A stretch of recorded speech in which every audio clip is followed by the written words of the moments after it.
memberikan satu bentuk pelatihan tentang bagaimana cara berpikir yang kritis, logis, sistematis itu bisa dikembangkan oleh kita semua ketika belajar di dunia akademik.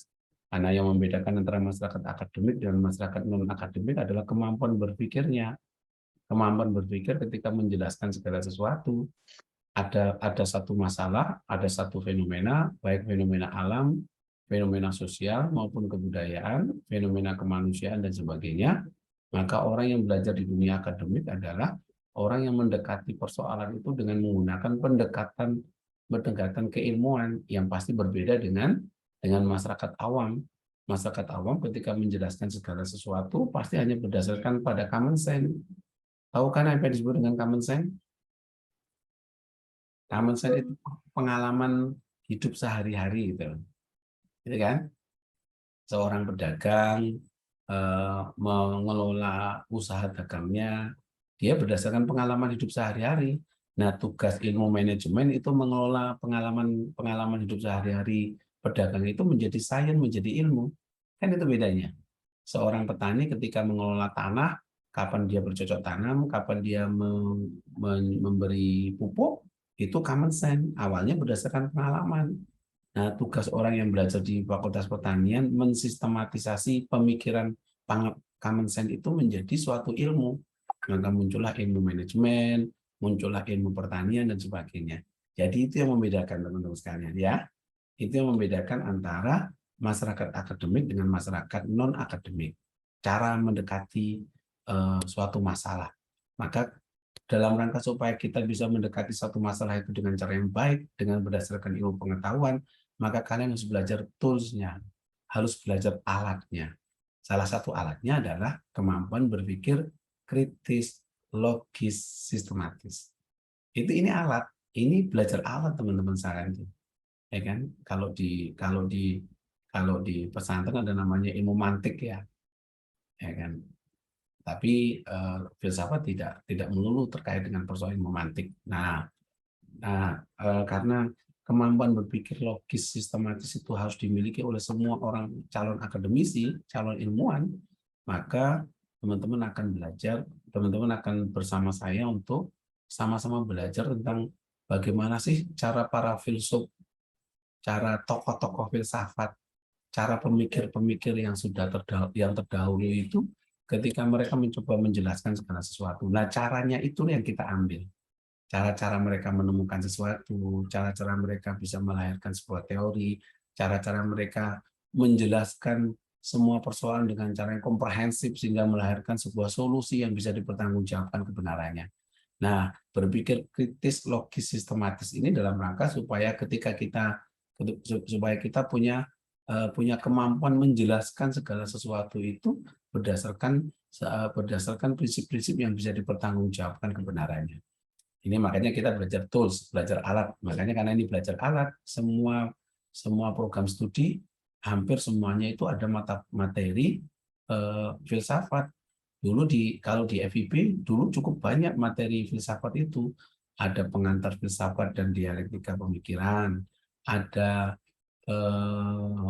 apa ya, etika estetika, ada filsafat ilmu. Di UNER, di Universitas Airlangga, dulu ada materi filsafat ilmu. S1, S2, S3 itu pasti ada materi filsafat ilmu. Kalau kalian kuliah S1, S2, S3, apalagi S3 nanti, tidak mungkin tidak ketemu filsafat ilmu. Nah, tetapi karena terminologi filsafat itu cukup menakutkan banyak orang, termasuk orang yang kuliah di sastra, kan banyak orang yang takut ngeri-ngeri sedap ya belajar filsafat itu ya. Iya, belajar kerumitan gitu ya, Fania ya. Belajar kerumitan, Iya, Pak. belajar sesuatu yang apa ya Pak ya ini abstrak Pak, nggak penting. Mungkin bagi banyak orang nggak penting, tapi ternyata ini sangat dibutuhkan betul dalam semua pelajaran belajar ilmu pengetahuan. Karena kata Plato, ilmu pengetahuan itu bermula dari pertanyaan filsafat dan berakhir dengan pertanyaan filsafat baru. Ilmu pengetahuan selalu seperti itu. Makanya kenapa gelar tertinggi dunia akademik itu PhD, PhD, bukan PHP ya. Gelar tertinggi dunia akademik itu PhD, filosofi doktor. Kalian mau kuliah S3 jurusan sastra di luar negeri, gelarnya PhD. Kalian kuliah linguistik di luar negeri, gelarnya PhD. Kalian kuliah ekonomi di luar negeri, gelarnya PhD. Kalian kuliah kedokteran di luar negeri, gelarnya PhD. Filosofi doktor. Ya kan? Kalau di Indonesia kan hanya doktor saja. Tapi kalau di Eropa itu PhD, filosofi doktor. Itu menunjukkan bahwa orang yang sudah level pada sekolah S3 itu sudah dianggap punya kemampuan cara berpikir kefilsafatan yang menemukan sesuatu. Karena mencari ilmu itu bukan sekedar tahu, tapi menemukan sesuatu. Nah, level-level S3 itu dianggap sudah cukup sanggup menemukan sesuatu. Baik sesuatu itu baru atau novelty-nya itu adalah merevisi sesuatu yang sudah ada. Itu namanya mencari ilmu itu tidak sekedar tahu. Makanya kalau cuma sekedar tahu sastra memang nggak perlu kuliah di sastra Indonesia. Kalau cuma sekedar tahu Pramudia Anantatur itu siapa, novel-novelnya apa saja, tetralogi Pram ada Bumi Manusia, Panggil Aku Kartini, apalagi ada beberapa tetraloginya Pram itu. Atau baca novelnya Ayu Utami tentang bilangan Fu, Saman, Larung, dan sebagainya. Kalau cuma sekedar tahu, nggak perlu kuliah di sastra Indonesia. Ya kan? Kalian cukup ikut di sanggar-sanggar kesusastraan, di forum luar pagarnya UNER itu setiap hari membincangkan karya sastra. Dan seringkali kemampuan analisis mereka terkait dengan sastra jauh lebih hebat ketimbang kita-kita yang belajar di sastra. Tapi sekali lagi teman-teman sekalian, belajar di prodi sastra itu bukan sekedar tahu tentang sastra. Harusnya novelty-nya adalah menemukan sesuatu dalam dunia kesusastraan, dalam dunia kebahasaan dan sebagainya. Itu novelty-nya, teman. Itu seharusnya dilakukan. Makanya sarana untuk bisa menemukan sesuatu itulah filsafat menjadi sebuah keharusan. Makanya nanti kita teman-teman nanti di penugasan filsafat itu, penugasan kelompok terutama, itu nanti kalian akan ketemu tokoh-tokoh filosof yang nanti akan kita perbincangkan bersama teman-teman sekalian. Ya nanti di pertemuan kelima itu nanti kan bahas ini dari Karl Marx, ya kan, eksistensialisme, dekonstruksi, hegemoni Antonio Gramsci. Mungkin ini tokoh-tokoh yang baru kalian kenal ya. Iya deh, iya. Baru Karma kalau kenal kamu Pak. pernah ya, tapi yang lainnya jarang ya, nggak pernah didengar ya. Iya Pak. Iya, Pak. Kenalan sama mereka melalui saya, melalui buku-buku yang kalian baca. Tokoh-tokoh ini adalah tokoh-tokoh yang memberikan dampak luar biasa bagi perkembangan ilmu pengetahuan, terutama ilmu-ilmu eh, eh, sosial humaniora atau ilmu-ilmu sosial kritis. Nah, karena mereka memberikan pengaruh yang begitu luar biasa terhadap disiplin ilmu kita, maka saya mencoba memberikan beberapa alternatif tokoh-tokoh itu. Dan memang tokoh-tokoh ini tidak bisa dibahas tuntas oleh dalam mata kuliah satu semester. Karl Marx itu sampai sekarang loh nggak pernah selesai dibahas Karl Marx itu ya. Bahkan tokoh yang paling banyak disalah pahami adalah Karl Marx. Sampai sekarang nggak selesai dibahas. Makanya kita cuma membahas 2 jam. Saya dulu ketika kuliah di filsafat membahas Karl Marx itu 3 semester dan ternyata juga tetap nggak tuntas dan nggak mengerti. Nah kalian hanya membahas 2 jam. Nah maksud saya kenapa hanya 2 jam dibahas itu karena ini hanya dipakai sebagai introduction, sebagai sebuah pengantar yang suatu saat nanti kalian jika ingin menekuni pemikiran para tokoh itu, cari dan kembangkan sendiri melalui berbagai diskusi-diskusi, forum-forum kajian, buku-buku yang kalian pinjam di perpustakaan atau kalian beli, dialog dengan saya dan teman-teman yang lainnya untuk punya pengayaan terkait dengan Marx, eksistensialisme Sartre, dekonstruksi Derrida, hegemoni Gramsci, dan sebagainya itu. Satu saja kalian kuasai, satu tokoh aja ini kalian kuasai, wes kalian levelnya sudah S3.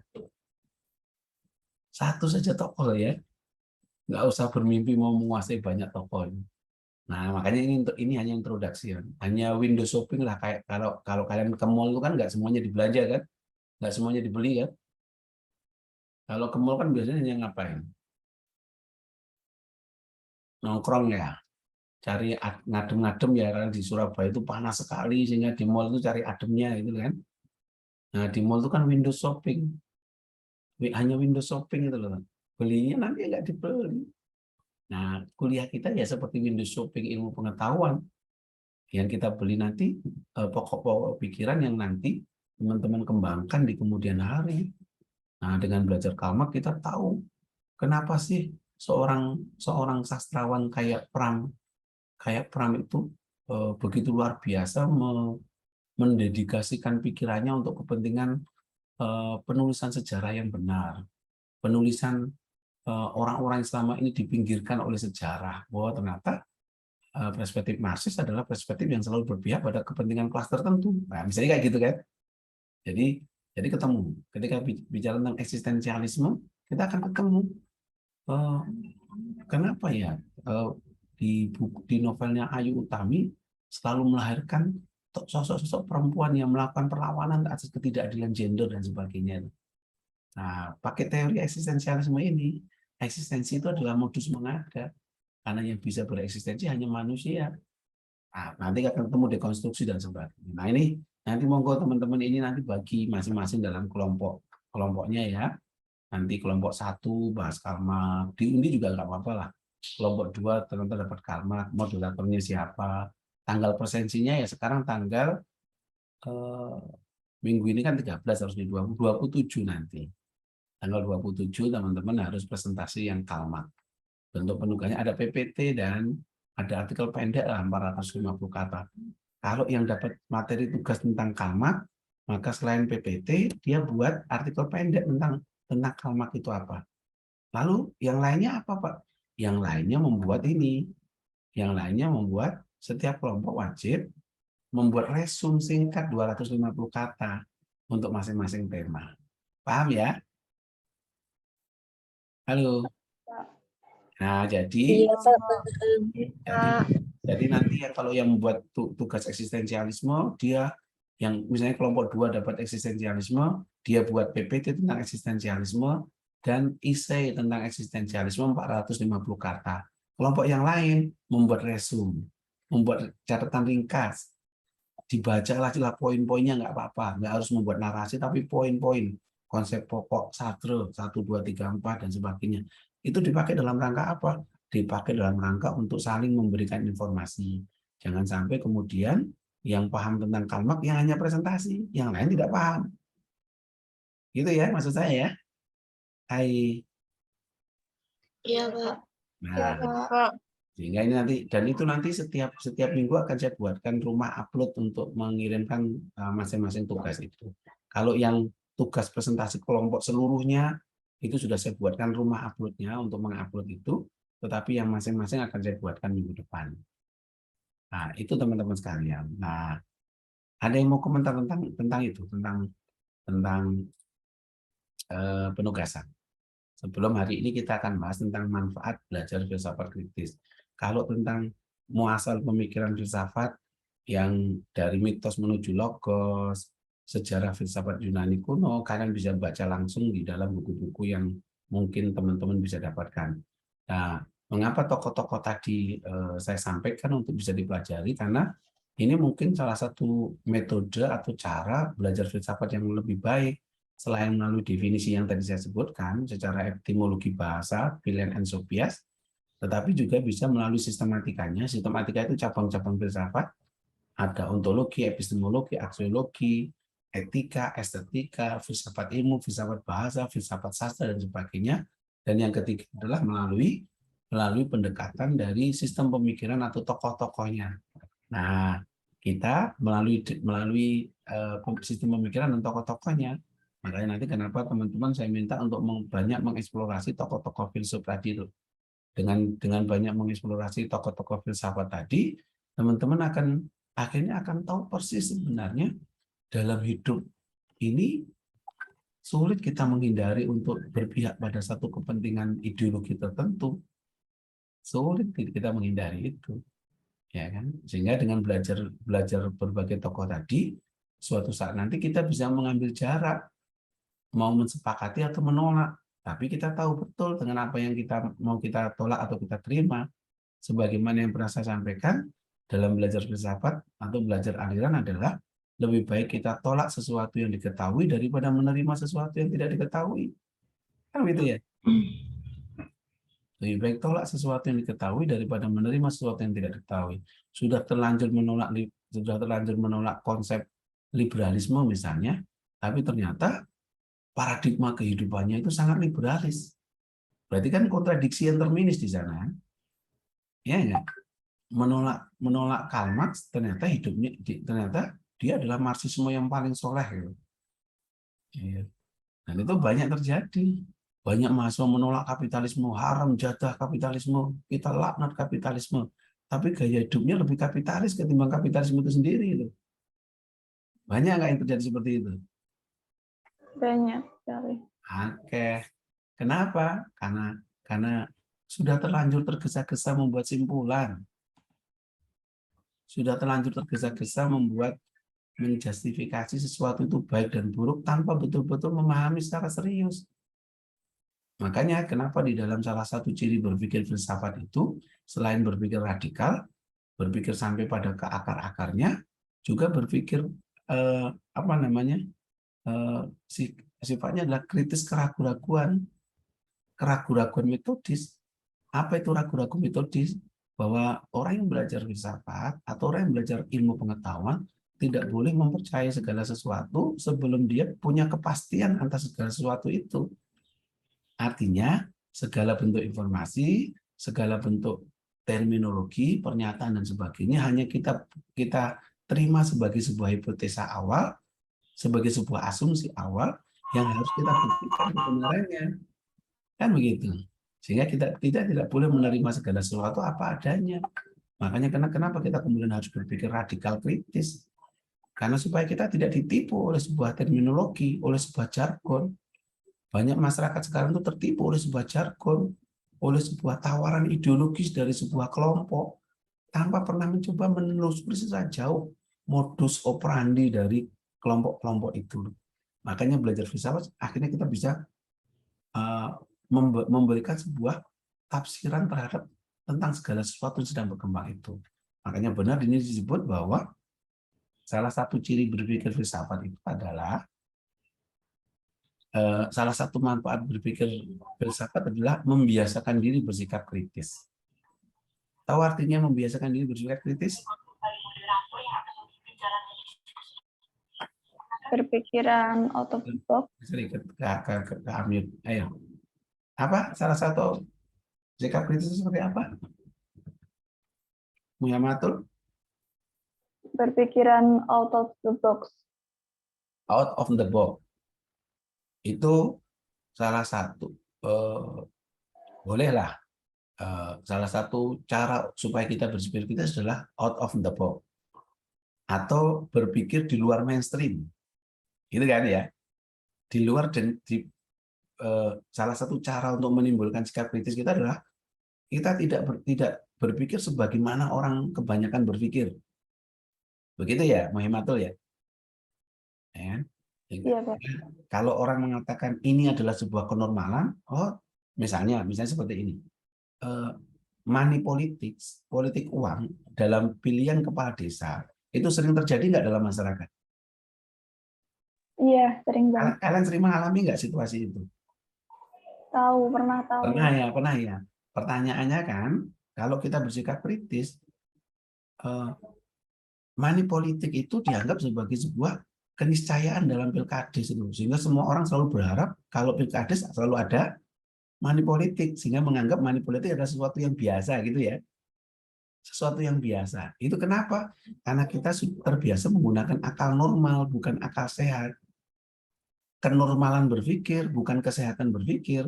Sehingga kalau kita menganggap itu kenormalan, kita akan melegitimasi sesuatu yang sebenarnya salah, tapi karena dilakukan oleh banyak orang, maka itu dianggap sebagai sebuah kebiasaan. Begitu ya. Sehingga kalau suatu saat ada pilkades dan nggak ada money politik, aneh gitu. Kan begitu ya, normal ya. Jadi aneh. Money politik kan lumrah, biasa. Itu normal secara politik, tapi tidak sehat secara politik. Kan begitu ya. Itu kan out of the box. Berpikir di luar kebiasaan orang berpikir. Dan biasanya memang cara berpikir bersikap kritis ini memang cenderung akhirnya kemudian dia bertabrakan dengan arus mainstream yang biasanya menerima segala sesuatu apa adanya. Makanya orang yang bersikap kritis itu kebanyakan seringkali dicela, dihujat, digugat, aneh-aneh gitu ya. Kultur kita itu kan kultur masyarakat harmonis gitu. Karena kultur kita itu masyarakat harmonis, maka kita selalu mencoba mencari segala hal agar segala sesuatu tidak bersifat disharmoni. Makanya orang kritis selalu tidak disukai di dalam masyarakat. Padahal belum tentu itu salah. Ya kan? Coba lihat kalau di rapat RT RW, ada orang kritis di masyarakat. Wah, mesti kok kayak ngomong, kok kayak cangkir gitu ya. Saya mau ngomong cangkem kok nggak enak itu. Ah, sampai kok kayak cangkir. Kritis pada RT, kritis pada lurah, kritis pada camat, wah ini mesti dianggap berbahaya bagi otoritas. Padahal ternyata bisa jadi cara berpikir kritis itu adalah cara berpikir untuk menemukan alternatif-alternatif. Ada sesuatu yang gamblang terjadi dalam permukaan, bisa kita ambil sebuah simpulan, tetapi ada sesuatu yang bersembunyi yang kita bisa bongkar maknanya. Nah, sikap kritis itu salah satunya bisa dipakai untuk membongkar modus-modus kepentingan yang seringkali muncul, yang seringkali tersembunyi. Itu sikap kritis. Ya kan? Sehingga sikap kritis itu kalau dalam ilmu pengetahuan akhirnya akan selalu berupaya untuk menemukan penjelasan yang sifatnya bisa dipertanggungjawabkan tentang sebuah peristiwa. Saya mungkin pernah memberikan contoh tentang polisi tidur ya. Sudah pernah memberikan contoh tentang polisi tidur belum? Belum. Nah, coba lihat. Kalian masuk kampung, masuk perumahan, ada banyak polisi tidur.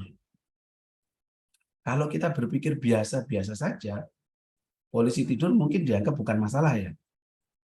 Tapi malah dianggap solusi kan. Begitu ya? Solusi bagi apa? Kalau misal ada motor yang terlalu apa ya, terlalu cepat gitu, biar pelan-pelan gitu, Pak. Nah, itu cara berpikir yang kebiasaan umum masyarakat lakukan. Iya. Ya. Yang bermasalah adalah cara berkendaraannya, tapi yang dipersoalkan adalah jalannya. Kan gitu kan? Sehingga kalau kalian kemudian nanti semester 3 ketemu mata kuliah namanya semiotika. Semiotika itu adalah ilmu membaca tanda, penanda dan petanda. Wah, ini menarik ya, memang belajar kebudayaan itu menjadi menarik ini di sini akhirnya.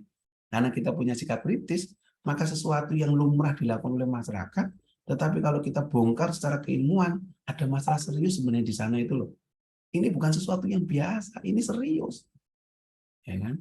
Ketika saya melakukan riset saya pernah riset tentang polisi tidur loh. Aneh ya, teman-teman ya. Biasanya kalau orang penelitian tentang apa biasanya? Tentang kebudayaan Tengger, kebudayaan Samen itu kan. Tapi riset saya kadang-kadang aneh. Riset saya tentang polisi tidur, tentang cangkruan, warung kopi itu loh, coffee style gitu loh. Nanti kalian bisa buka di Google Listiono Santoso, cangkruan, uner, enter akan ketemu tulisan saya tentang cangkruan itu. Akan fenomenologi cangkruan menelanjangi kemunafikan itu. Di warung kopi itu semua orang menelanjangi dirinya sendiri. Itu. Semua orang akan tidak lagi berselimut citra di cangkruan itu. Ya seorang orang akan hadir begitu saja menjadi orang apa adanya itu. Yang saya sebut di cangkruan itu ruang batinnya masyarakat itu. Kalau mau tanya tentang bagaimana kondisi masyarakat sesungguhnya terjadi, nggak usah tanya RT RW. Kalau tanya RT RW mesti jawabannya manipulatif, mesti jawabannya normatif kan. Bagaimana Pak kondisi masyarakat di tempat Bapak? Wah aman, wah damai. Nah gitu ya jawabannya kalau pejabat kan biasanya normatif ya. Tapi coba tanya ke masyarakat langsung. Gimana Pak kondisi desa? Alah nggak play Pak gitu. Dia kan ngomong gitu kan, nggak play Pak. Oh ternyata bantuan BLT itu loh enggak pernah sampai ke kami. BLT itu ya hanya hanya yang dapat hanya saudara-saudaranya. Kan begitu kan masyarakat itu ya. Nah, jangan-jangan cangkruan itu adalah ruang batinnya masyarakat sesungguhnya. Di mana mereka selama ini disembunyikan, di cangkruan diungkapkan gitu loh. Wah, RT ini nggak play, Pak. Orang tahu metu RT ini. Misalnya seperti itu. Termasuk juga polisi tidur. Coba teman-teman lihat di polisi tidur. Selain kalau berpikirnya out of the box, maka kita bisa membongkar ada sesuatu bermasalah dari munculnya polisi tidur. Menggunakan teori semiotik, kita akan menemukan penanda dan petanda yang bisa dipakai dalam rangka untuk membongkar struktur sosial masyarakat Indonesia. Bayangkan, hanya dari polisi tidur kita bisa menentukan apakah masyarakat itu sedang sakit atau sehat loh. Ingat ya, teman-teman ya. Itu enaknya belajar kebudayaan. Kalau belajar psikologi itu, kita bisa menilai seorang individu yang kepribadiannya bermasalah. Individu yang kepribadiannya bermasalah. Kalau kita belajar kedokteran, kita bisa menilai seorang individu yang secara medis sedang sakit. Tapi kalau orang belajar kebudayaan, orang belajar sastra, humaniora, kita bisa menilai sebuah entitas masyarakat sosial yang sedang sakit, kebudayaan yang sedang sakit atau sehat itu.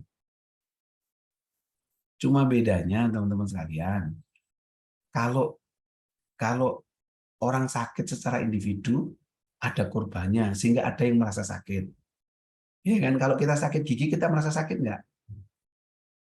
Kita merasa sakit. Tapi kalau masyarakat sosial yang sakit, siapa yang merasa sakit? Ada yang merasa sakit nggak? Nggak ada kayaknya. Tidak ada karena korbannya anonim. Sama seperti korupsi.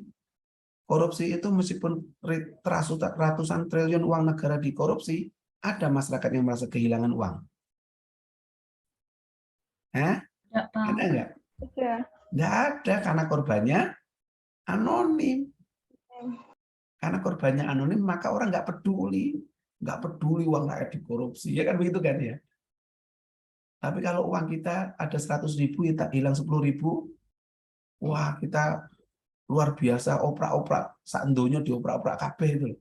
Karena ada yang hilang, ada korbannya yang hilang. Nah, tetapi kalau masyarakat yang sakit, susah membongkarnya, susah menemukan motif sakit itu. Akibatnya orang menganggap biasa, Pak, nggak ada yang merasa sakit. Padahal kalau kalian membaca dengan serius, secara semiotik atau mungkin psikologi sosial, polisi tidur adalah cerminan dari masyarakat yang cacat tapi nggak pernah merasa sakit. Ya, kan? Kenapa saya bisa mengatakan itu ya? Kenapa itu masyarakat yang cacat tapi nggak pernah merasa sakit? Kecacatan yang dirawat itu loh, sehingga orang menganggap itu biasa saja. Maka setiap jalan selalu ada polisi tidur, polisi tidur. Padahal polisi tidur itu ada aturannya. Mendekati rel kereta api atau di lingkungan sekolah. Dan kita enggak ya. Kita itu sedikit-sedikit ada ngebut polisi tidur, sedikit ada, kok enggak dibuat portal aja supaya orang nggak boleh masuk ini. Maka secara semiotik saya bisa membaca ternyata polisi tidur itu mengindikasikan pertama masyarakat di sekitar itu literasinya buruk. Kenapa literasinya buruk? Sudah jelas ada aturan lalu lintas 20 km per jam. Ya kan? Awas hati pelan-pelan. Anda memasuki wilayah perkampungan. Ada tulisan itu nggak biasanya? Iya, ada. Ya, tetapi karena kita krisis literasi, itu seperti pesan moral yang tidak penting. Pesan untuk dilupakan itu istilahnya ya. Ya kan? Itu kenapa? Karena literasi kita buruk. Maka perlu ada polisi tidur. Ya. Waktu saya jadi RT RW itu, program pertama saya adalah membebaskan semua jalanan perumahan dari polisi tidur. Ternyata ditentang oleh banyak RT. Hanya RT saya yang bisa. Wah, nggak apa-apa polisi tidur. Nanti gimana Pak? Kita buat sebuah kebiasaan agar masyarakat itu bisa santun di jalan raya. Dengan cara apa? Buat sistem, buat aturan. Saya bilang gitu, bukan dengan polisi tidur. Polisi tidur itu berbahaya, malah cermin dari sebuah literasi buruk. Cermin yang kedua adalah cermin dari masyarakat itu adalah tidak percaya bahwa mereka bisa santun di jalan raya. Nah, nanti kalau ada yang ngebut, Pak, tugas kita memberitahu, memberikan sanksi dan sebagainya. Wah, saya nggak berani. Nah, itulah butuh keberanian. Jadi saya bilang gitu. Nanti kalau ada warga yang ngebut di sini, bilang ke saya marani. Saya bilang gitu. Nah, akhirnya kemudian karena itu jadi sistem lambat laun, orang kemudian terbiasa berkendaraan pelan ketika masuk di perumahan, karena selalu ditegur terus-menerus kan. Ya kan? Nah, itu sikap kritis. Berarti sikap kritis itu mencoba selain out of the box tadi, berpikir di luar mainstream tadi, kita selalu mencoba menemukan jawaban dari semua fenomena itu. Sesuatu yang dianggap tidak bermasalah pun dengan kemampuan berpikir kritis kita bisa menemukan masalah itu. Ya kan? Awalnya polisi itu tidak bermasalah, setelah dibongkar ada masalah. Awalnya cangkruan dianggap negatif oleh banyak orang. Setelah ditelusuri secara sikap kritis, oh ternyata cangkruan penting pada masyarakat industrialis, masyarakat yang kompetensi hidupnya begitu luar biasa keras. Ketika orang satu sama lain menjadi homo homini lupus, musuh dari manusia yang lain, bukan homo homini socius, tetapi manusia itu saling bertarung dengan yang lainnya, saling mencoba mengalahkan. Nah, ruang publik namanya warung kopi ternyata perlu. Nah, ini namanya mencoba menemukan sesuatu yang dianggap biasa-biasa saja, cara berpikir kritis itu. Yang kedua, membiasakan diri untuk bersikap logis, rasional dalam membangun opini dan argumentasi. Ini yang di awal pertemuan tadi saya sebutkan. Yang membedakan antara masyarakat akademik dengan masyarakat awam adalah cara membangun argumentasi, cara membangun opini. Opini itu memang pendapat pribadi. Tetapi ketika kita menjelaskan segala sesuatu terkait dengan fenomena, maka opini kita tidak boleh ngawur. Ya kan? Pendapat kita harus didukung apa? Halo. Pendapat kita harus didukung apa? Supaya logis, rasional. Didukung fakta mungkin, Pak. Didukung fakta, didukung data dan fakta. Ya kan? Tidak semua fakta jadi data. Kan begitu. Harus didukung data dan fakta. Pertama itu. Kemudian kedua, ada seperangkat teori yang dipakai dalam rangka untuk menjelaskan segala sesuatu itu. Maka tadi saya menyebut, polisi tidur pakai teori apa? Semiotik bisa, psikologi sosial bisa. Ya kan? Warung kopi pakai teori apa? Public spare-nya Habermas, ruang publik tanpa dominasi. Jadi kan cara kita membangun argumentasi kan pertama menggunakan teori yang pernah ditemukan oleh para pemikir, yang teori itu bisa dipertanggungjawabkan kebenarannya. Kenapa? Karena pernah diuji. Gitu. Nah, ini yang disebut opini kita nggak boleh ngawur. Apalagi di kita itu kan literasi media kita juga rendah. Teman-teman coba lihat. Kenapa seringkali terjadi perang opini yang ngawur di media sosial? Ya kan? Polarisasi politik Pilpres 2014 dan 2019 yang lalu kan melahirkan media sosial kita itu seperti padang Kurusetra, ya, tempat pertarungan abadi antara Pandawa dan Kurawa ya. Pilpres 2014 dan 2000. Kalian sudah pernah memilih enggak? Sudah pernah ikut pemilu enggak? Belum, Pak. Belum. Pak. Belum. Tapi pernah menyaksikan enggak pertarungan 2014-2019 yang lalu? Pernah, Pak. Pernah, Pak. Nah, kalian coba lihat dampaknya sampai sekarang. Indonesia seperti terbelah dalam dua bagian, hitam putih. Ya kan? Apalagi jika hitam putihnya itu dilabelkan dengan agama. Yang satu jalur surga, yang satu jalur neraka. Itu kan? Yang satu hitam, yang satu putih, yang satu kadrun, yang satu cebong, yang satu kampret. Begitu kan ya, polarisasi kita kemarin ya. Sampai sekarang kan. Ya, Nah, Pak. Ya, Pak. media sosial kita penuh sesak dengan seperti itu. Makanya wajar jika media sosial kita kemudian banyak muncul informasi hoax, informasi yang sebenarnya tidak pernah bisa menemukan fakta kebenarannya, ujaran kebencian, hate speech misalnya. Wah, itu kan banyak sekali itu loh. Kenapa? Karena cara membangun opini dan argumentasi kita tidak berdasarkan dengan fakta, data, didukung dengan teori yang bisa dipertanggungjawabkan kebenarannya. Logis itu adalah sebuah penarikan kesimpulan yang bisa kesimpulan yang tepat dan benar. Rasional itu adalah masuk akal dan bisa dipertanggungjawabkan. Kan begitu. Kritis itu melahirkan sikap logis dan rasional. Mbak, saya pernah membaca tragedi sofistiknya Iblis dan tragedi sofistiknya yang ditulis oleh Sartre itu.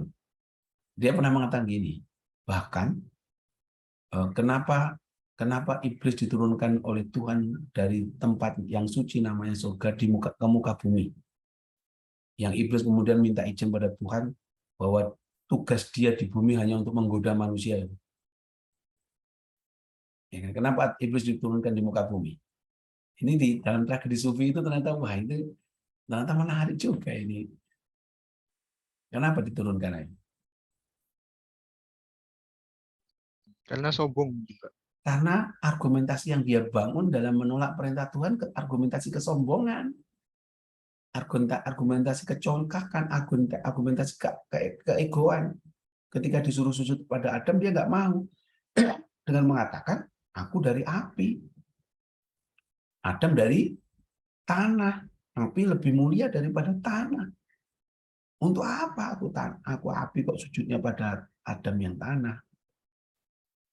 Nah, itu kan gara-gara iblis nggak belajar filsafat. Coba kalau iblis itu belajar filsafat, kan ya dia nggak gentayangan di muka bumi gitu loh. Iya dah. Iya, Pak. Andai Ya, kata dia Pak. belajar filsafat, akan diberitahu oleh Sartre katanya. Andai kata iblis itu ketemu saya, tak beritahu jawabannya. Apa jawabannya? Harusnya argumentasinya jangan argumentasi kesombongan, tapi yang logis rasional. Meskipun perintah Tuhan itu kan samina wa ta'na. Dulu ketika Nabi Musa menerima perintah sholat pun, Nabi Muhammad menerima perintah sholat pun ketemu Nabi Musa kan ada tawar-menawar ya. Dari berapa rokaat, akhirnya ketemu hanya 5 sholat wajib itu, masih ingat ya? Kalau teman-teman yang muslim lah. Nah, di situ juga ada tragedi itu dia mata ini. Coba kalau andai kata, ini kalau dalam bahasa, saya bahasakan ya, saya loh ya.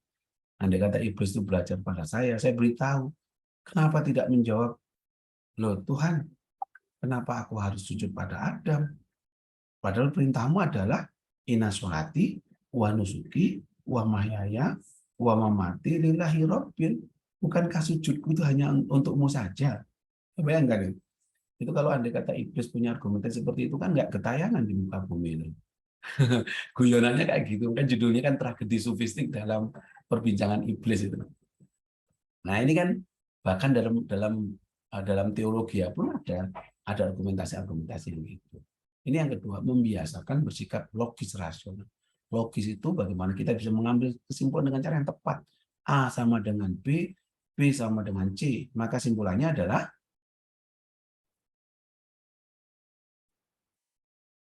ayo. A sama dengan B, B sama dengan C, maka simpulannya adalah A sama dengan C. A sama dengan C. A sama dengan C. Semua orang akan mati.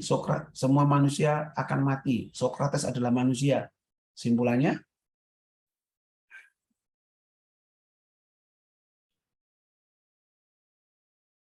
Nah, ini kan belajar logika. Jika kalau kalian belajar logika, wah langsung ketemu, wah ini maksudnya pikiran ini kayaknya ini saja nih. Itu orang belajar logika itu akhirnya bisa menarik kesimpulan, bahkan yang implisit pun bisa ditemukan simpulannya itu. Modusmu itu iki loh, wah itu. Saking antisipasinya melompat ke depan tuh. Kamu itu bicara kayak gini itu modusmu itu ini. Semua manusia akan mati. Sokrates adalah manusia. Simpulannya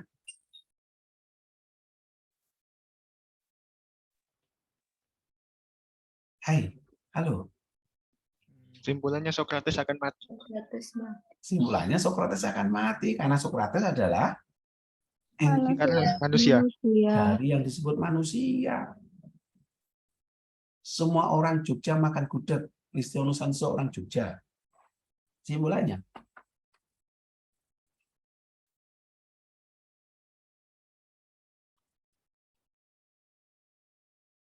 Semua orang Jogja makan gudeg. Listiono Santoso orang Jogja. Ya, Pak Lis makan itu, Pak. Itu apa? Itu tuh abstrak loh. Pak Listiono orang Jogja. Itu premis kedua. Listiono, semua orang Jogja makan gudeg. Listiono Santoso orang Jogja. Listiono makan gudeg. Makan gudeg. Itu simpulannya kelihatannya logis. Tapi premisnya salah. Apakah memang setiap orang Jogja makan gudeg? Enggak.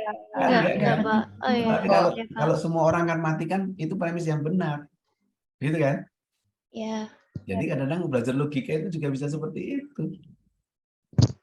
Nah, filsafat itu belajar yang seperti itu. Sehingga kita bisa menemukan, oh ini cara berpikirmu nggak pas, nggak benar. Habis kencing harap disiram. Kan ambigu perintah itu. Yang disiram itu air kencingnya atau orangnya gitu loh. Sering dengar kan? Iya, Pak. Yang bawa kalau masuk ke masjid ada tulisan yang bawa HP harap dimatikan. Yang dimatikan HP-nya atau orangnya? Nah, perintahnya kan nggak jelas seperti itu. Nah, logika-logika seperti itu menjadi penting. Misalnya begini, pernah ada konflik, ini contoh kasus, pernah ada konflik antara suku Madura dengan suku Dayak. Ya kan? Konflik itu luar biasa, memberikan tragedi kemanusiaan yang mengerikan dan tidak boleh terjadi lagi. Nah, tiba-tiba ada seorang antropolog di Kalimantan itu membuat tulisan di sebuah media massa yang tulisannya begini. Sesungguhnya suku A ini kalau saya nggak, ini hanya contoh ya, jangan dipolitisir lagi. Ada konflik antara suku A dengan suku B, nggak usah menyebut langsung sukunya ya, Dayak dan Madura ya. Ada konflik antara suku A dan suku B, yang konflik itu bertahun-tahun terjadi. Tiba-tiba ada seorang penulis, yang penulis itu kebetulan berasal dari suku A ini.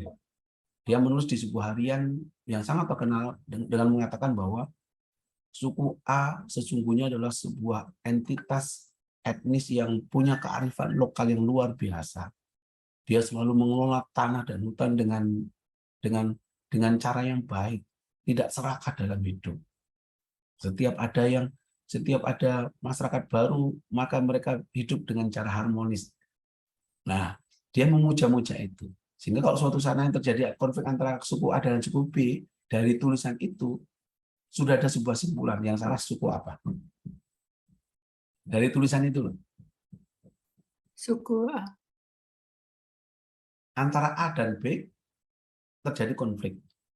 Tiba-tiba ada seseorang yang mengatakan bahwa suku A itu punya kearifan luar biasa. Dia mengelola hutan dengan baik dan sebagainya. Dia selalu beradaptasi dengan hal yang baru dan sebagainya. Nah, kalau terjadi konflik antara suku A dengan suku B, yang salah suku apa? Yang salah orang yang bicara itu tadi sih. Suku Iya, B, memang ya. Dia akhirnya dia membuat simpulan yang salah karena ingin mengatakan yang satu benar, yang satu salah. Dia ingin mengagungkan bahwa suku A itu lebih baik. Oh, dia punya kearifan lokal. Sehingga nggak mungkin mengawali munculnya konflik gitu loh. Paham ya maksud saya?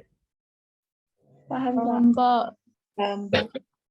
Ini namanya kesimpulan yang implisit. Kesimpulan yang bersembunyi di balik sebuah pernyataan. Ada sesuatu yang eksplisit langsung muncul dalam sebuah simpulan, tapi ada sesuatu yang bersembunyi dalam pernyataan itu. Yang bersembunyi itu disebut dengan modus.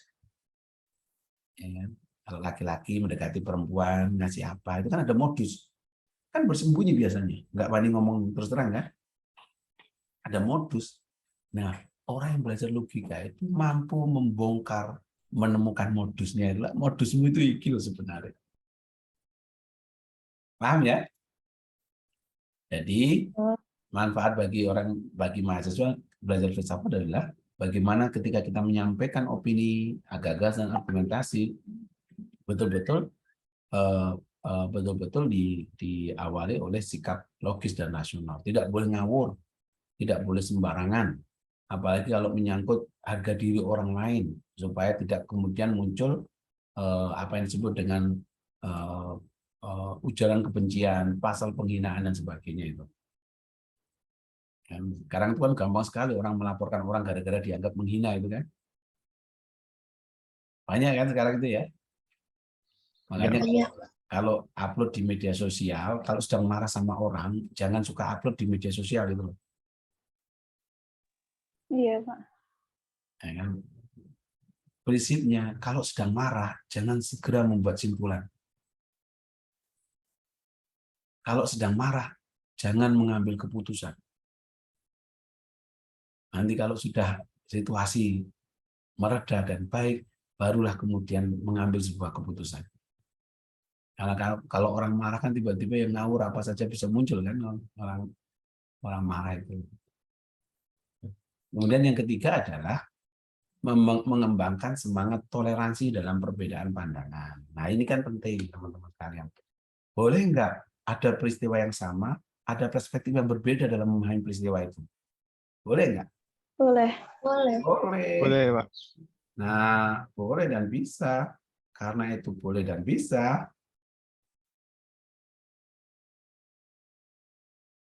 Bentar.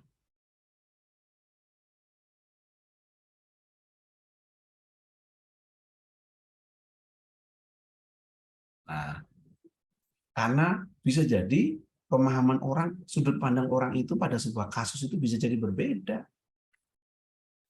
Perbedaan itu bukan pertentangan. Makanya harus dibangun semangat toleransi untuk menghargai perbedaan itu. Termasuk juga ketika kalian memahami pemikiran para filosof. Tidak boleh tergesa-gesa mengambil kesimpulan. Nggak boleh mencampur adukkan antara unsur kepribadian dengan produk pemikirannya. Paham ya? Antara pribadi orang itu dengan pemikirannya. Gara-gara dia agamanya beda, maka nggak boleh melahirkan konstruksi pemikiran yang benar. Wah, ini yang banyak yang terjadi. Itulah hampir semua ilmuwan-ilmuwan kita, para filsuf-filsuf kita itu loh, seringkali tidak seagama dengan kita. Bahkan banyak yang tidak punya agama, kadang-kadang kan gitu kan. Tapi hasil pemikirannya seringkali benar nggak? Bisa benar nggak? Bisa benar. Ya kan, meskipun akhirnya kemudian secara kepribadian dia bisa bermasalah di kemudian. Tapi kan kita mengabaikan itu dulu. Sigmund Freud itu bagi orang yang beragama bermasalah. Ya kan? Karena dia anti agama, tetapi di Fakultas Psikologi Sigmund Freud itu menjadi peletak dasar bagi psikoanalisa. Id ego, super ego, kan begitu kan? Itu yang dilihat. Berarti dalam memahami pemikiran seseorang, kita harus punya semangat mengembangkan toleransi itu. Dalam kebenaran saya masih ada kemungkinan salah, dalam kesalahan orang lain masih ada kemungkinan benar. Itu kaidah fikih ya kalau nggak salah ya. Atau Abu Hanifah yang mengatakan. Dalam kebenaran saya masih ada kemungkinan salah, tapi dalam kesalahan orang lain masih ada kemungkinan benar. Jika sikap itu bisa dimiliki oleh kita, maka kita jadi arif, bijaksana dalam memahami perbedaan itu. Tidak mudah gontok-gontokan gitu loh. Iya kan?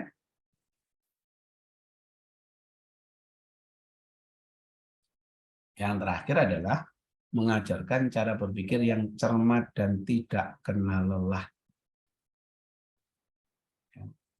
Mengajarkan cara berpikir yang cermat dan tidak kenal lelah.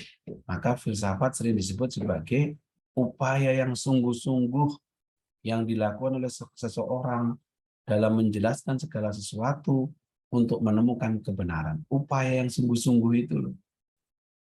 Sungguh-sungguh itu ya tidak berhenti begitu saja. Kayak Sokrates. Sokrates ketika menemukan makna keadilan, dia tanya pada semua orang yang katanya paham keadilan. Dia tanya pada seorang hakim, jika satu ada hakim di kerajaan, dia tanya keadilan itu apa. Maka jawaban hakim atas keadilan itu akan dipertanyakan kembali bahwa oh ternyata itu enggak sepenuhnya seperti itu. Dia tanya pada prajurit, keadilan itu apa? Dia tanya pada masyarakat kebanyakan, keadilan itu apa? Dan dia upaya yang sungguh-sungguh untuk menemukan sesuatu. Bahkan tentang apa arti manusia pun dia tanya, apa itu manusia? Ketika semua orang merasa bahwa dia sudah tahu dirinya manusia. Tapi ternyata orang-orang itu belum bisa menjelaskan siapa manusia. Paling menjelaskan siapa manusia itu hanya pada pengertian sifatnya sesuatu yang melekat pada diri manusia, bukan sesuatu yang dilekati. Biasanya kalau kita bicara manusia itu adalah makhluk hidup yang punya kaki, tangan, mata, gitu kan ya. Padahal kaki, tangan, mata itu kan hanya sesuatu yang melekat pada hal yang disebut manusia. Kalau ada manusia tidak punya kaki, masa kemudian dia tidak disebut manusia? Paham ya maksud saya ya? Paham, Pak. Ya. Apalagi Paham, Pak. apalagi kalau memahami manusia hanya warna kulit. Kalau memahami manusia hanya warna kulit, maka sangat wajar jika kemudian muncul apa yang disebut dengan diskriminasi ras. Ya kan? Muncullah kemudian semangat mengagungkan bahwa ras dia paling hebat ketimbang ras lain. Kayak dilakukan oleh Hitler dalam bukunya Mein Kampf. Bahwa bangsa Arya adalah ras paling unggul di dunia ini. Dia mengadopsi pemikirannya Nietzsche. Dunia ini akan menjadi lebih bagus kalau dikelola oleh Ubermensch, manusia super. Manusia super itu siapa? Yang sekarang jadi Superman itu loh teman-teman. Ubermensch manusia kan jadi Superman. Manusia super itu apa?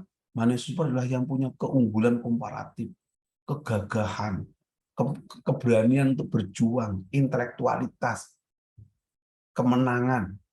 Maka nggak ada pikiran manusia super adalah kalah, harus menang. Dan itu diadopsi oleh Hitler. Sehingga dia membuat konsep namanya Nazisme. Nazisme itu kan luar biasa membangun nasionalisme bangsa-bangsa Jerman. Ya kan? Tapi dengan diskriminasi, menolak bangsa-bangsa migran. Yang dia mengatakan bangsa Arya adalah bangsa yang unggul. Dunia ini akan menjadi lebih bagus kalau dikelola oleh bangsa unggul. Bangsa pencipta kebudayaan, yaitu bangsa Arya. Dan dunia akan menjadi lebih bagus lagi kalau diteruskan oleh bangsa penerus kebudayaan yang dia menyebut bangsa kulit putih dan bangsa kulit berwarna, bangsa Eropa dan bangsa Cina, Jepang, Korea. Yang kurang ajarnya itu Hitler menyebut dunia tidak boleh dipimpin oleh bangsa perusak kebudayaan. Kira-kira bangsa mana itu? Hitler menyebut bangsa mana? Sehingga kenapa orang-orang Nazi itu punya kebencian yang luar biasa pada bangsa-bangsa yang disebut oleh Hitler itu. Bangsa mana? Bangsa Yahudi, Pak. Yahudi itu umat Semitik, ya kan? Agama Yahudi dan sebagainya. Tapi bangsa yang disebut itu kalau Semitik memang dia benci sebagai Yahudinya, sebagai agamanya. Tapi ada bangsa yang kemudian dihina betul oleh Hitler dan nggak boleh memimpin peradaban. Bangsa apa? Bangsa Slavik. Ada Eropa, ada Arya, ada bangsa Cina. Dia menyebut bangsa Negro dan bangsa Asia. Dia menyebut itu loh, bayangkan. Berarti kan kurang ajar ini. Ini nggak boleh, bangsa ini nggak boleh memimpin dunia karena ini perusak kebudayaan. Makanya ultranasionalisnya Nazi itu kan pernah betul-betul sangat luar biasa membencinya Negro. Bahkan teman-teman bisa lihat di hampir semua sejarah peradaban dunia itu bangsa Asia dan bangsa Negro itu kan banyak kan menjadi bangsa yang dijajah atau budak belian. Iya kan, Mas Eros ya? Benar nggak? Iya, Pak. Benar. Coba lihat di sejarah Amerika itu sejarah perbudakan. Amerika kan berubah setelah munculnya sebuah novel yang ditulis oleh Harriet Stowe, judulnya Uncle Stone Cabin, yang menceritakan tentang kekejaman bangsa kulit putih terhadap bangsa kulit hitam. Yang kulit hitam itu dianggap sebagai binatang atau manusia yang belum selesai berevolusi. Kurang ajar cara berpikir itu. Itu karena memahami manusia dari warna kulit. Jadi sesungguhnya orang-orang seperti ini tidak mengerti pengertian manusia itu apa. Hanya sesuatu yang melekat pada hal yang disebut manusia. Berarti orang yang berpikir sungguh-sungguh, mohon maaf, karena saya itu masih flu berat.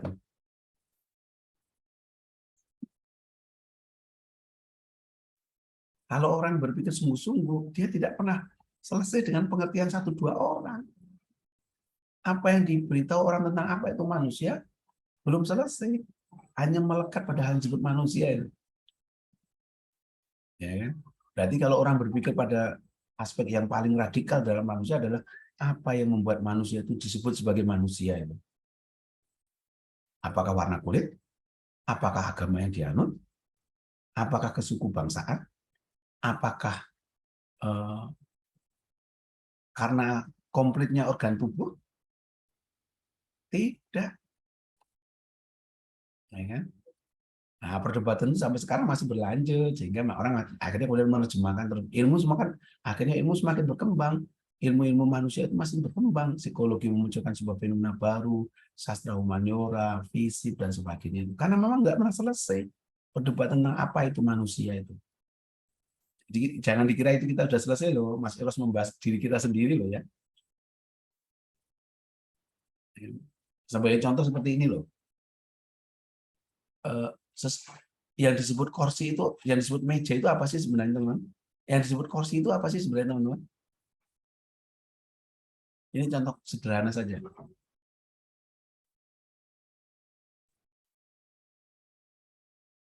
Halo?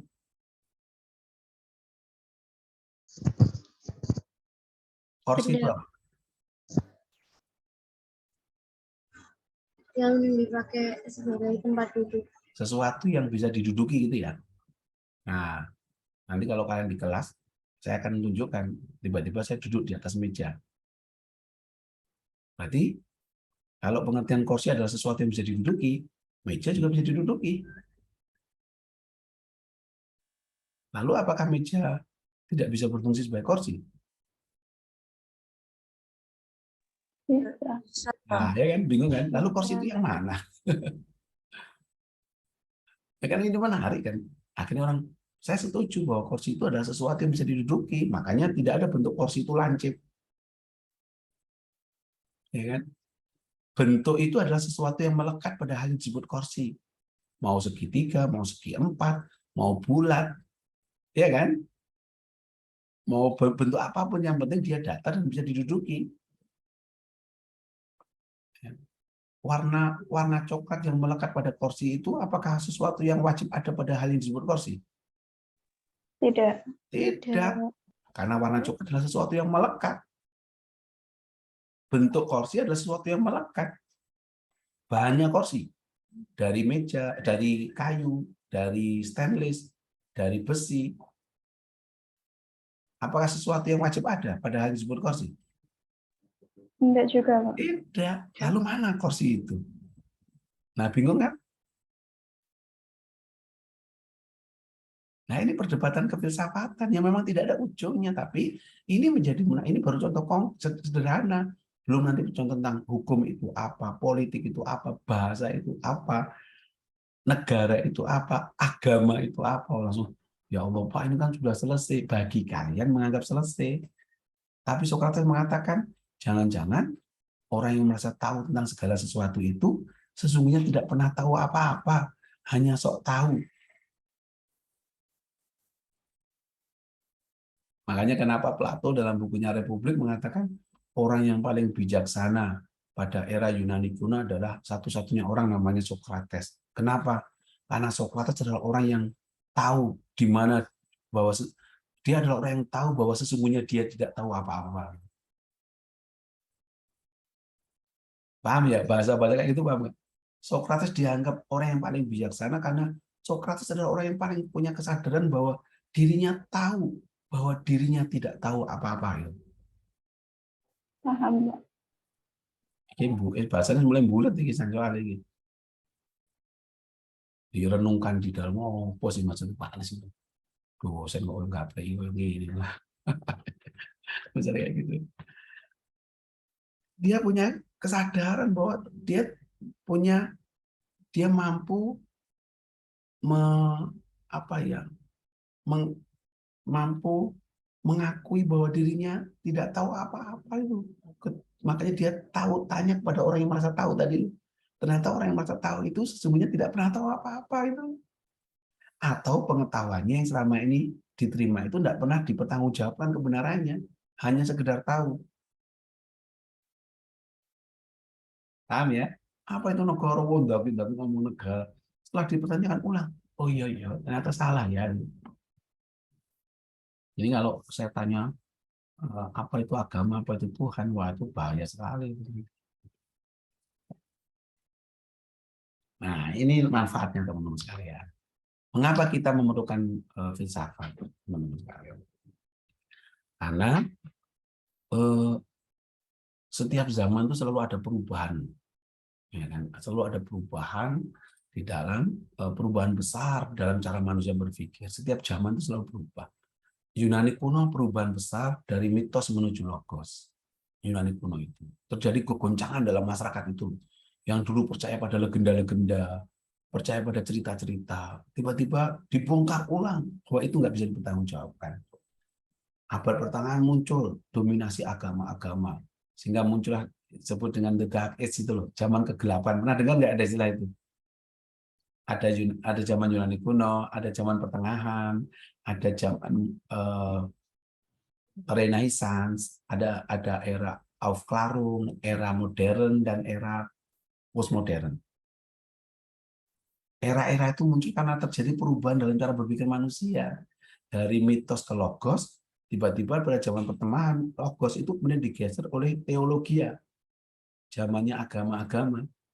Nah, teologi itu dibongkar lagi, muncullah zaman fungsional logis, ilmu pengetahuan baru. Maka istilahnya namanya Renaissance. Apa itu Renaissance? Abad pencerahan.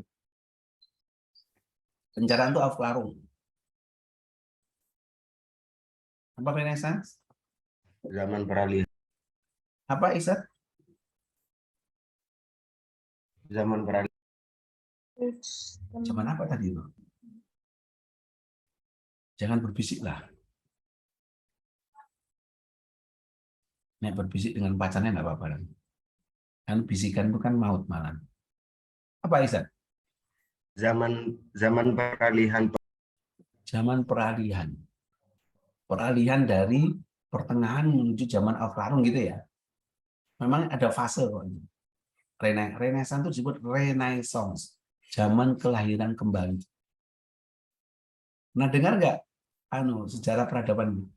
Renaissance zaman kelahiran kembali. Berarti kan namanya kelahiran kembali. Berarti pernah ada sesuatu yang ada, kemudian hilang, mati, dimunculkan kembali gitu kan? Iya, Kak. Nah, berarti kan Yunani kuno pernah memunculkan zaman akal sehat tadi, zaman kemampuan berpikir logis itu mati di zaman pertengahan, muncul lagi di zaman Renaissance. Ada tokoh namanya René Descartes yang mengatakan cogito ergo sum, aku berpikir maka aku ada. Res cogitans, aku yang ragu-ragu maka aku yang ada. Manusia harus kembali lagi, cara-cara berpikir Yunani kuno itu masuk kembali dalam alam pikirannya, bahwa ini saatnya manusia menentukan dirinya sendiri. Cogito ergo sum. Di zaman Aufklärung muncullah namanya Immanuel Kant yang mengatakan savare aude. Beranilah berpikir dengan menggunakan pikiranmu sendiri. Jadi setiap zaman itu terjadi perubahan dalam berpikir manusia. Era sekarang pun terjadi cara perubahan cara berpikir itulah yang membuat ada suara mesin. Ada suara mesin yang sangat kencang di samping telinga saya.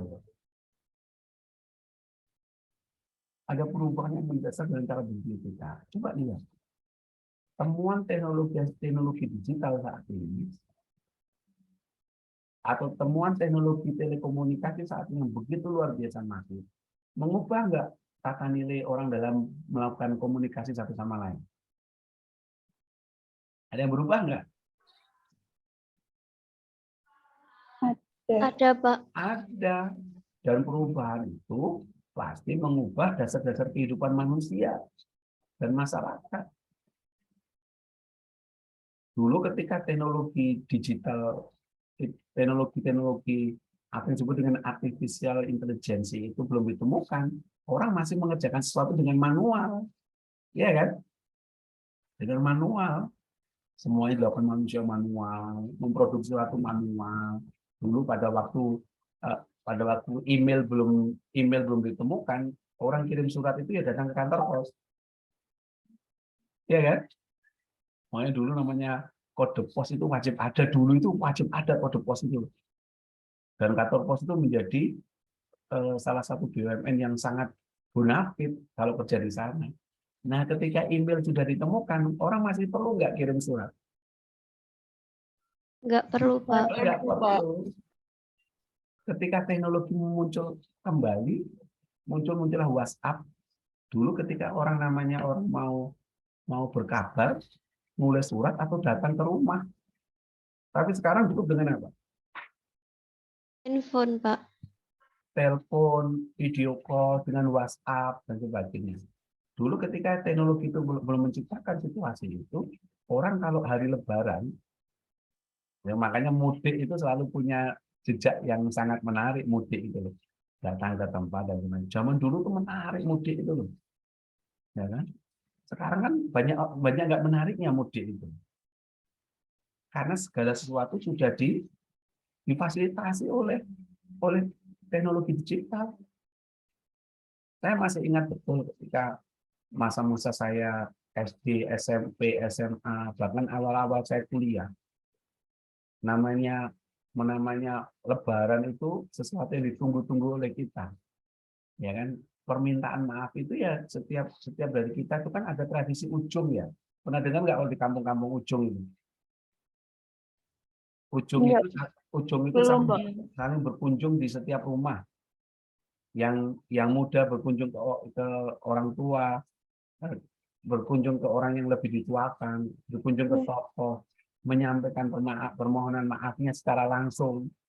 Saya masih ingat kok, saya diajari orang tua saya ketika minta maaf ke orang yang lebih tua itu mungkin mengatakan gini, ngaturaken sugeng riyadin sedaya lepat nyuwun pangapunten, mugi-mugi saged kalebur wonten ing dinten riyadin menika taqabbalallahu minna wa minkum taqabbal ya karim.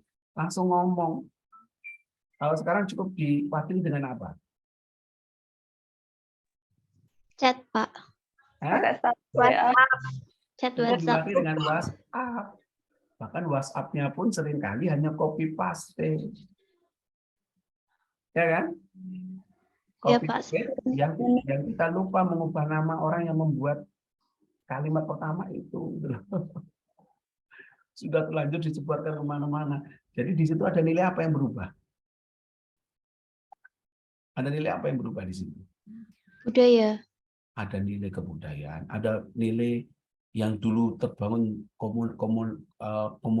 komunikasi yang sangat aktif, ada perjumpaan-perjumpaan karena kita masyarakat komunal, tiba-tiba berubah menjadi masyarakat individual.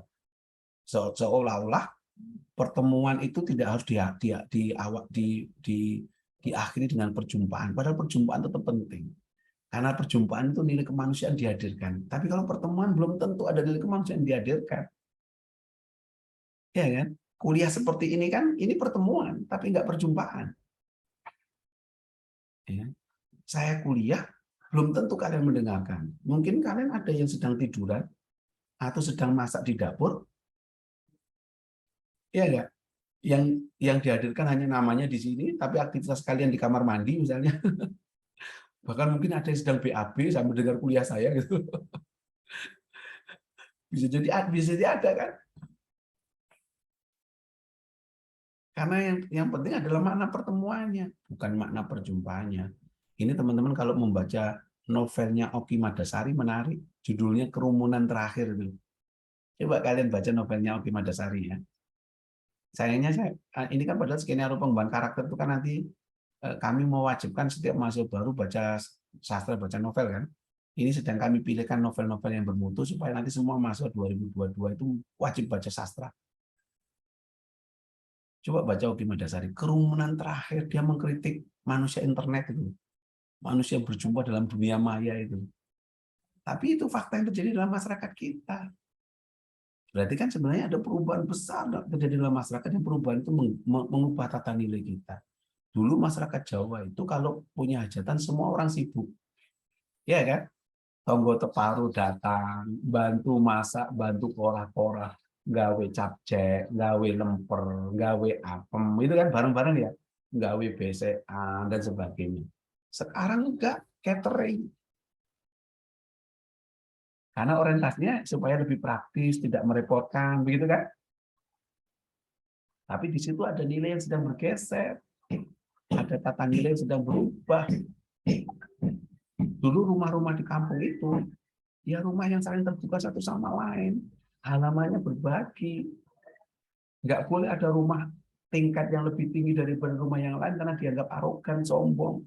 Apalagi kalau rumahnya besar dan membelakangi rumah di belakangnya, nggak boleh. Ya, tapi sekarang coba lihat di perumahan-perumahan, terus tempatnya sempit-sempit, nggak ada ruang publik, masih di depan rumah ada pagar tinggi-tinggi ya, pagarnya ya, ada batas satu sama lain. Di depan pagar masih ada satpam, di depan satpam masih ada tulisan awas anjing galak. Apa yang berubah dalam masyarakat kita? Value-nya, nilainya. Nah, tugas kita yang belajar ilmu kebudayaan dengan cara berpikir filsafat mencoba menghadirkan makna di situ. Ini loh yang sedang terjadi dalam masyarakat kita itu. Kita harus antisipasi, kita harus merekayasa dan sebagainya. Berarti kan siapa yang menganggap ilmu kita nggak penting kalau melihat fenomena sekarang ini, teman-teman kalian? Ayo. Justru ilmu kita penting dalam melihat situasi ini. Dulu, ketika belum ditemukan televisi, orang kalau menina bukan anak dengan dongeng, orang tua itu kan suka dongeng anak-anaknya kan, dongeng Kancil Nyolong Timun, dongeng apapun dongeng-dongeng dia ceritakan pada anak sehingga kedekatan emosional anak dengan orang tua. Nah, tapi ketika televisi sudah muncul ada dongeng sudah tidak penting lagi karena tergantikan dengan apa? YouTube. Dengan televisi atau YouTube, dengan cerita-cerita di TV itu loh. Sambil nonton TV, tertidur dengan sendirinya anak-anak kita itu loh, adik-adik kita itu. Sambil nonton YouTube atau TikTok, bubuk dewe. Tapi di situ ada nilai yang berubah dan bergeser sekali. Nah, tugas kita sebagai orang yang kuliah di sastra budaya, kita mencoba menyampaikan kepada masyarakat ini loh yang sesungguhnya sedang terjadi di tengah-tengah masyarakat kita itu. Kalau seperti itu kira-kira penting nggak ilmu kita? Penting banget, Pak. Penting banget. Artinya apa? Produk ilmu itu bukannya teknologi, teknik, bukan. Tetapi sesuatu yang terkait dengan persoalan value itu juga produk ilmu pengetahuan dan penting disampaikan dalam masyarakat. Coba kalau kalian tidak punya sikap kritis, melihat dongeng yang bergeser menjadi sinetron.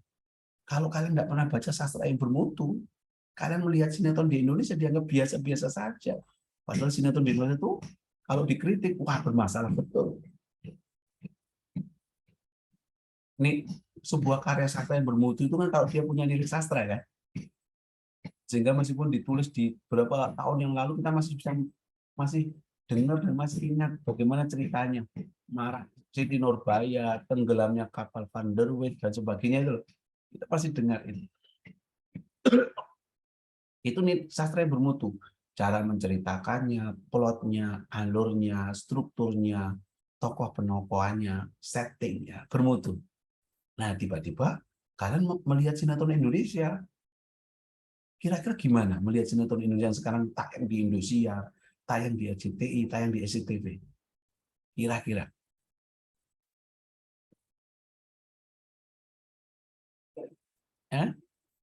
Kalau setelah membaca sastra, melihat Sinetron itu, wah apa ini? Beda jauh. Apa yang Banyak beda yang jauh? nggak Apa masuk yang akal, Pak. Iya, sinetronnya sangat tidak masuk akal. Cara mencerita dan penceritaannya. Terus sebuah cerita yang seharusnya berhenti, ada endingnya, tiba-tiba karena kepentingan rating, muncul tokoh dari entah berantah. Gitu loh. Tokoh itu semakin membulatkan cerita, nggak ada hubungannya, muncul cerita baru. Makanya namanya Ikatan Cinta itu sampai kiamat nggak selesai. Namanya Layangan Pedot itu sampai kiamat nggak selesai. Itu kalau tugas orang yang kuliah di ilmu sastra adalah mengkritik itu.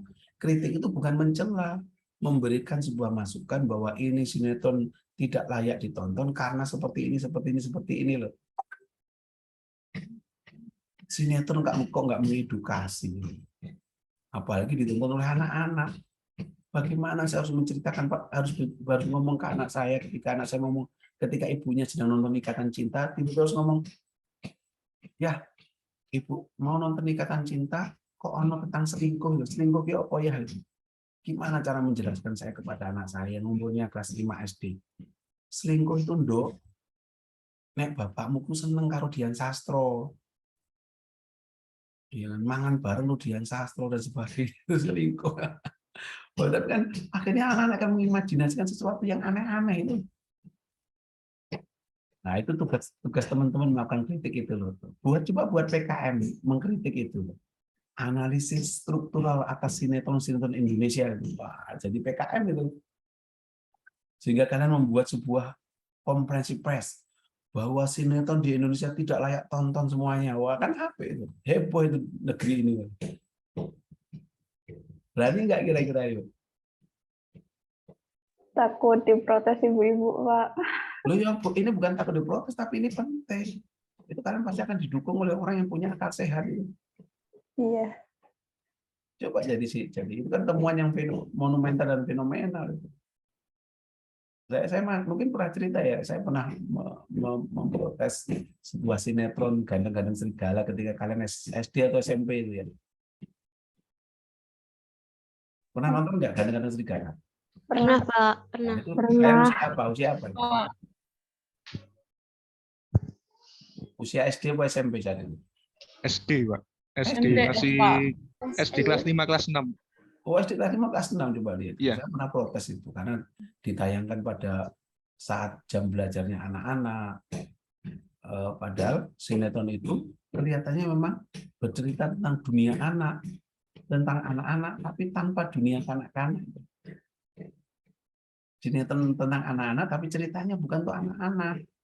Ceritanya tentang hedonisme, tentang pacaran, tentang gaya hidup, memakai seragam sekolah, tapi nggak pernah ada aktivitas pendidikan apapun, mistifikasi, kan begitu ya? Nah, itu saat itu saya tulis ini nggak mendidik, sehingga jam tayangnya diubah siang ketika anak-anak sekolah, kemudian diprotes lagi diubah malam ketika anak-anak sudah tidur.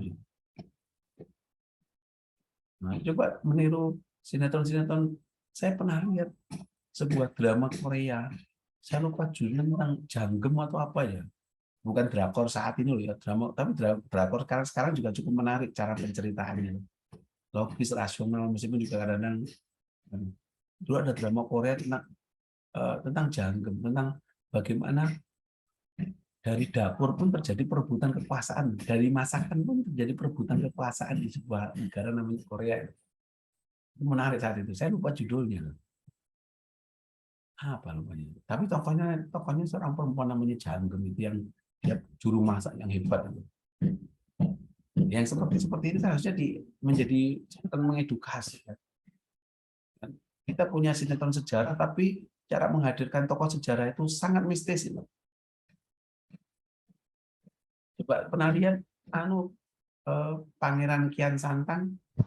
Pernah, Pak. Pernah. Coba lihat itu. Itu kan cerita sejarah Prabu Brawijaya, tapi menghadirkan sosoknya dengan sangat mistis itu loh. Bisa terbang, bisa macam-macam itu loh. Nggak apa-apa sebagai cerita fiksi, nggak apa-apa, tapi asal rasional.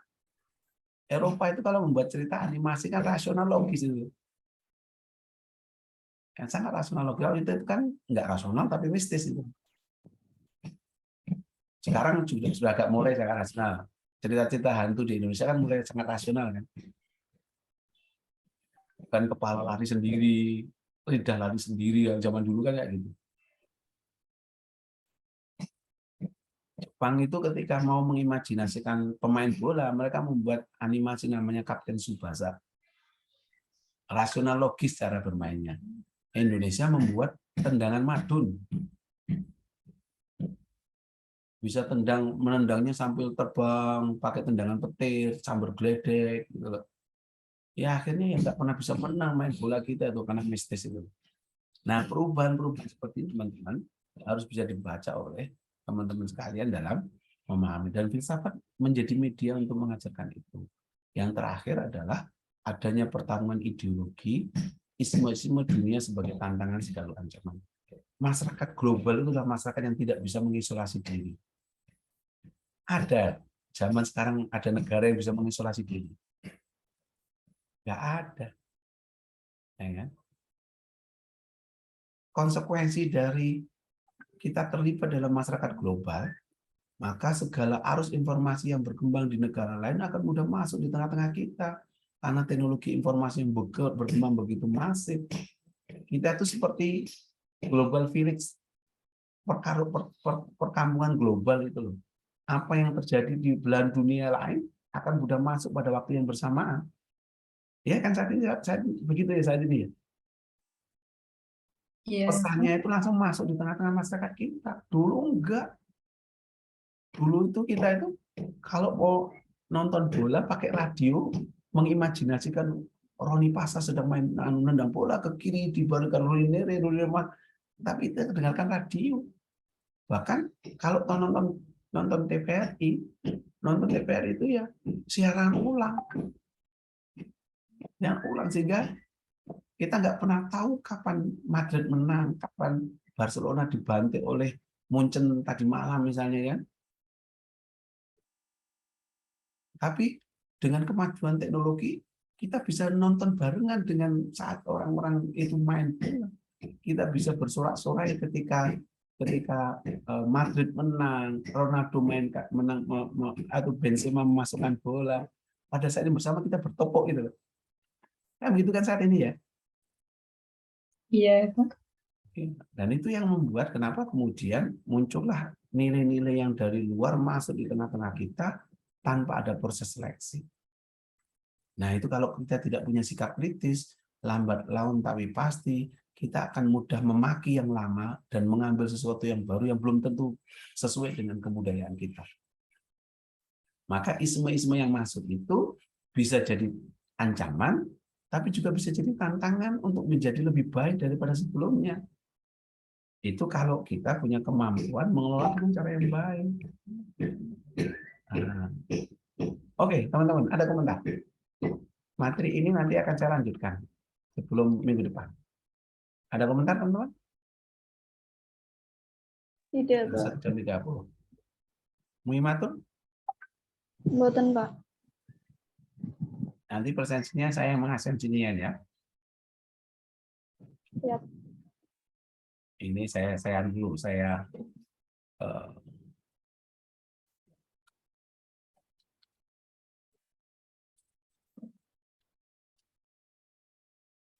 lihat satu persatu dulu.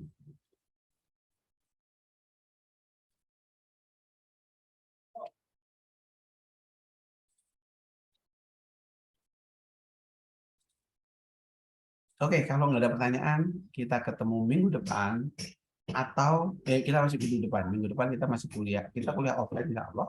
Minggu depannya lagi kita sudah presentasi. Nah, ini teman-teman, tolong dibagi dalam kelompok-kelompok ya, teman-teman ya. Sudah, Pak. Sudah dan sudah memilih materi masing-masing? Di list kelompok 1, 2 sampai selesai. Nah, itu nanti tolong dimasukkan ya kelompok 1 siapa yang bahas, materi 1 siapa yang bahas, materi 2 siapa yang bahas itu ya, nominal ya. Iya, Pak. Oke, begitu kita ketemu. Terima kasih teman-teman kalian sudah rela mendengarkan ocehan saya. Sama-sama. Tangan. Assalamualaikum warahmatullahi wabarakatuh. Sehat. Terima kasih, Pak. Terima kasih, Pak. Pak. Ya, tutup ya. Terima kasih, Iya, Pak. Pak.